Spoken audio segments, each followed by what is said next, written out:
দোস্ত শুনো, ছেলেরা একটা ছেলে বোঝো, দোস্ত আমি ভোটে দাঁড়াইছি না, সবার ভোট লাগবে না আমার, আমি প্রার্থী না, আমার কোনো মার্কা নাই, কাজে আমি এটা কখনোই ভাবি না। আজ থেকে 15 বছর আগেও আমি ওয়াজ করছি, 21 বছর আগেও ওয়াজ করছি, আমি 4 জন মানুষের সামনেও ওয়াজ করছি, 10 জন মানুষের সামনে বয়ান করছি, 4 ঘন্টা বয়ান করছি টানা, 10-20 জন মানুষের সামনে, একেবারে গড়ির ঘন্টা 4 ঘন্টা। আলহামদুলিল্লাহ। কাজে এই সংখ্যা কোনো বিষয় না, বেশি না কম এটা কোনো বিষয় না দোস্ত।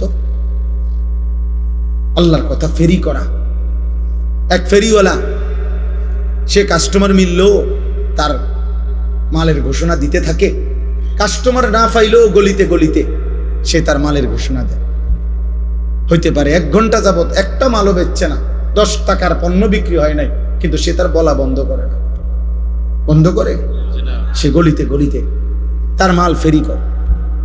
এই জন্য উলামায়ে কেরাম আল্লাহর কথা যারা বলে তারা উম্মতের দুয়ারে দুয়ারে কালেমা ফেরি করে, আখিরাতের কথা ফেরি করে। এবার গ্রহণ কে করবে না করবে সে তো মালিকের ফয়সালা।